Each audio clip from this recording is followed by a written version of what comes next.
Hello, everybody. Good morning. I hope you're doing really well. This is going to be a video only for channel members. I hope this is going to be a video that actually helps you in your investment journey. As you know, I do something called a wheel strategy. So 90% of my strategy for making money in the market, besides for buy and hold, is called a wheel strategy. And a wheel strategy is quite simple. It is selling covered calls on the shares that you already own, and it is selling cash secured puts on shares that you want to own. When you compare or combine selling covered calls and selling cash secured puts, this is called a wheel strategy. And in theory, you want to sell higher than you buy, and you keep it going, going, going. So, for example, if I have 100 shares of Palantir that I'm selling covered calls for 1850, which means I'm going to sell for 1850. If they get assigned, then I actually have to sell my shares. Next week, I'm going to say I'm going to buy shares at $18. Then I'm going to reduce the amount of my total cost basis. Why am I reducing the amount of my total cost basis? Because on average, I am now paying 50 cents less for my shares because I accumulated 50 cents between the 18.50 sell and the $18 buy. And I'm collecting premiums both on the upside and the downside, further reducing my cost basis and maximizing my profits. Why am I maximizing my profits? Because every single time I'm selling a covered call or I am selling a cash secured put, I am selling it, which means that it is a credit, not a debit on the balance sheet. That means that money is coming in. What you do with that premium is up to you. In today's video, I want to show you a prime example of what happened to me. So a lot of people are super, super nervous with doing this strategy because they're like, Adam, I don't want to sell my shares of anything, but I'm going to use Palantir, but you can talk about anything. I don't want to sell my shares of Palantir for 15, 16, 17, 18, 20, $100. It does not matter, irrelevant. And because of this, I'm scared to do a covered call strategy. And to this, I'm going to say this is nonsense. The reason why you are scared is because you don't understand the valuability or the value in being able to roll one of your contracts, which I'll show you right now exactly how I am maximizing my profits by doing the roll strategy. A roll strategy is quite simple. Your contract, whether you're buying a contract, selling a contract, whether it's a call or a put, doesn't matter, always has a value. The value is the premium of the contract, whether you're collecting the premium or whether you are paying the premium. And the premium is based on several different factors. For the most part, they're based on the Greeks. The Greeks, you have delta, theta, vega, so on and so forth.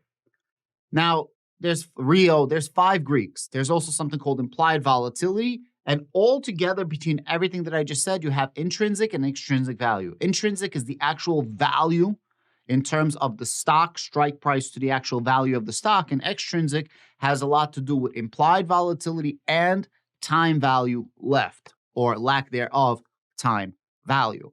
So every single contract has a premium, which is the price of the contract. And the premium goes up and the premium goes down.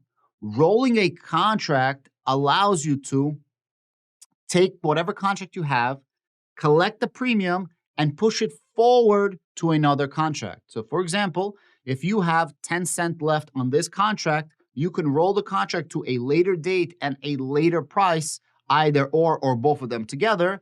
Let's say the next contract is worth 15 cents. Right? You got to buy it for 15. Well, you have 10 cents here. This contract is 15 cents. They cancel each other out and you still make 5 cents.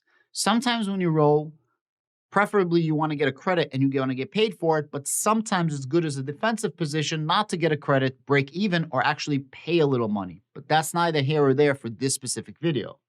So now you understand what a covered call is, what a cash secured put is, what a rolling strategy is, and you understand the dynamics and the mechanics of an option.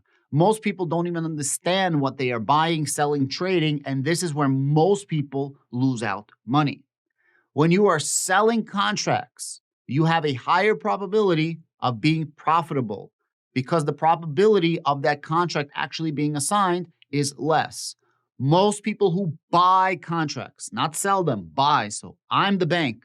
When you are the player or you are the person spending the money, around 85, 90% of contracts end up expiring worthless. As a seller of contracts, you want that because you want the contract to be worthless, because a worthless contract for the buyer is a valuable contract for the seller, because you don't actually have to buy shares and you don't actually have to sell your shares and you don't have to roll your contracts. I want to show you a strategy that I did earlier this year. Do you remember there was a time where Palantir literally took off? I had a contract that I had to sell Palantir at $18.50, and I did not want to sell my shares of Palantir for $18.50. So let me show you exactly what I did. I had a contract that says that I was supposed to sell Palantir for $18.50 on November 3rd. Let's go to Palantir. This is Palantir. Let's go back to November 3rd. And on November 3rd, Palantir ended up being around $18.89, right? $18.89. And I was saying that I'm supposed to sell my Palantir for $18.50. I did not want to sell my Palantir for $18.50. I did not want to sell my Palantir at all. The reason why I did not want to sell my Palantir at all was because this is not a tax incentivized account. Some people ask me about taxes. Taxes is quite simple. When you collect a premium, if it's a regular account, they are taxed as a short-term capital gain, so your regular tax bracket. If you sell the shares, and I happen to be up because my cost basis at the time was like $14 or something like this, so I didn't want to pay taxes on this. So what you do is you roll. If you roll out of this before the contract expires, you don't technically sell your shares. So what ended up happening is I rolled these $18.50 call, and at the time, Palantir was way in the money. Palantir was like $20. It absolutely shot up. So these contracts were really, really, really low value. And what I ended up doing is I ended up rolling these contracts, right, that were worth 30 cents. And we're talking about 132 contracts, which is 13,200 shares. And I ended up rolling them from November 3rd to June 2024. And this was a $40 strike. So I said, instead of selling for $18.50 on November 3rd, I'm going to sell for $40 on June 21st. And guess what? I ended up collecting 15 cents per contract. Well, how do you know it's 15 cents? The new contract is worth 45 cents. The old contract is worth 30 cents. I collected $2,000. Now remember, I also collected money when I sold this contract, but we're not going to pay attention to that. So check this out. I made $2,000. This is taxed as short-term capital gain, so I have to pay on this my regular tax bracket. Nothing you could do about that. Now, fast forward this. I ended up taking this contract for, now, if you fast forward this, what I ended up doing is, this was in June 21st. And this is really long out. And the further my contract is, the least I could do with it. Because now I'm kind of torn and I can't make money on this contract because it's all the way in June 21, 2024. So I want to get rid of this contract as much as possible. So I will play the price of Palantir. If the price of Palantir is shooting up or going down, I will make a play. I don't remember what was happening in Palantir that time, but what I ended up doing is literally on November 21st, which is 2-3 weeks later, I took all my contracts, and instead of going from June 21st for $40 strike, I ended up bringing it to January 19th, and I did a $25 strike. For this, I collected a small premium of $396. So remember, I collected $2,000. This is another $400. That's $2,400. And then what I ended up doing is I ended up making another $10,000, guys. So I'm talking about I made $12,400. This is practically free money, very little risk. And what I did is I literally took this contract, and I took that contract and I went from $25 strike on January 19th, 2024, which was worth 40 cents a contract. And then I pushed it back to June 21st, 2024, and I did a $30 strike contract for $1.16 a contract. So now I'm holding this contract that says that I'm willing to sell my shares of Palantir for $30 for June 21st, 2024. Now, a lot of you guys are going to say, Adam, but I don't want to sell my shares at that time. And I don't want to sell my shares if Palantir hits $30. Well, I'm not sure Palantir hits $30. But let's say Palantir does hit $30 or close to $30. All I'm going to do is I'm going to roll out this contract. So when you press roll, automatically it's going to give you the next possible date. So check this out. It rolled me from June 21st, 2024 to the next possible contract date to September 20th, 2024. Make no mistake about it. The closer we get to June, these contracts are going to become closer together. So June, there's going to open up a July contract and an August contract. Right now, there's only a September contract. So let's say Palantir does hit $30. All I got to do, or close to $30, is all I got to do is push it forward and out. So then I could push it to this contract right here, which is a $30 strike 3 months later. I click on this right here. I press continue. I'm going to review the order. So I am buying to close the $30 at June 21st, and I am selling to open the $30 contract for September 20th. And for this, I am going to be collecting $6,200. Just think about what I just said. So I am closing that one to open this one, and I'm going to collect another $6,200 on top of the $12,400 that I've already been collecting. But let's say you're going to say, Adam, I don't want to sell for 30, but I am willing to do 35 because 35 seems safe. Just click on the 35, press continue. I would still make $785 for rolling this contract from selling from $30 to $35. And the most interesting thing is it tells you your chance of profit. This one would be a 94% chance of profit. This one would be a 90% chance of profit.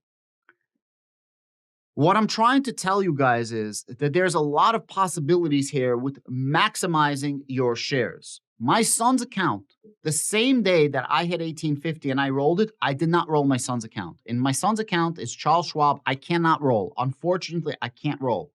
I ended up selling shares for $18.50. I just bought it back this Friday for $18. I saved 50 cents per share.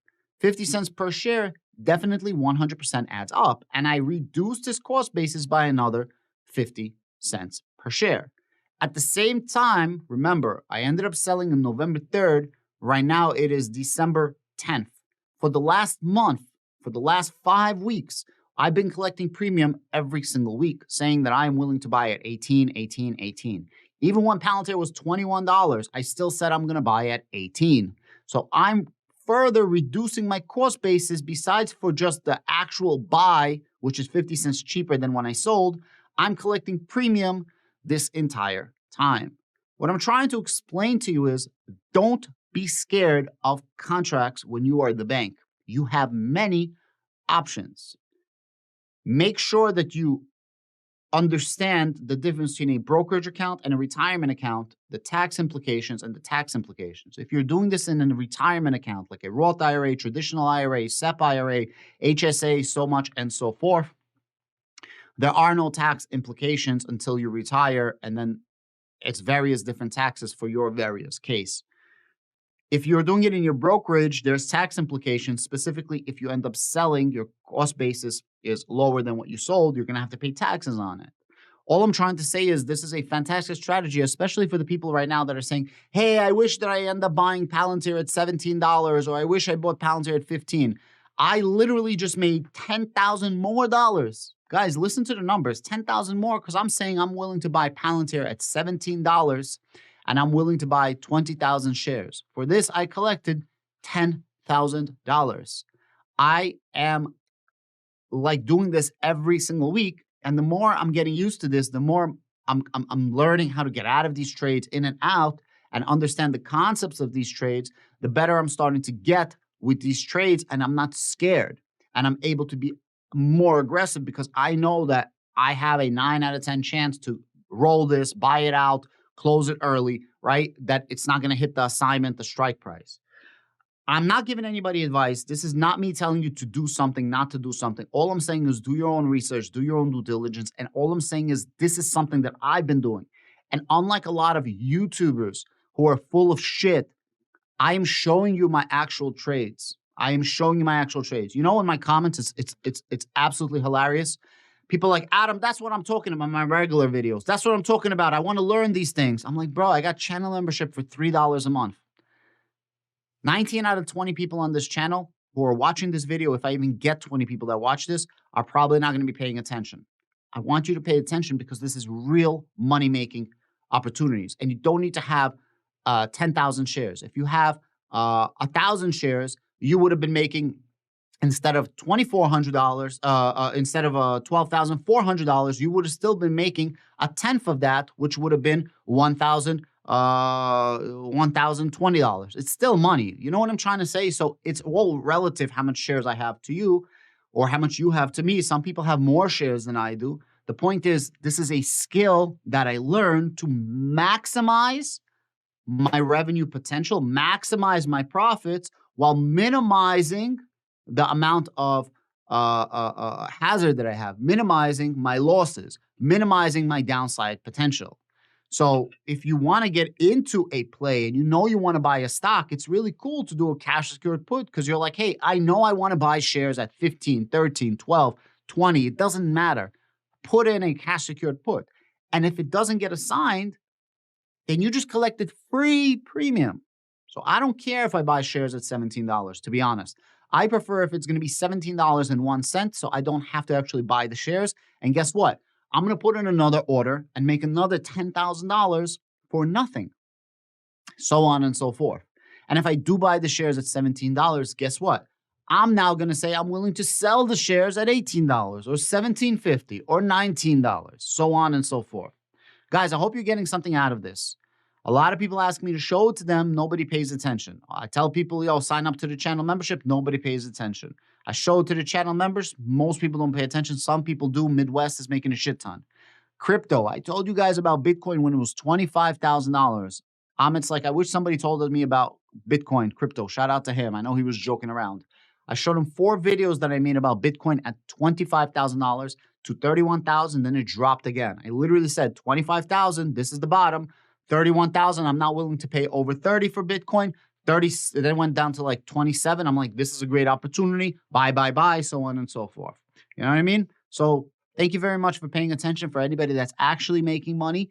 And I really appreciate it. Thank you very much. None of this is financial advice, purely entertainment and education. Have a great day.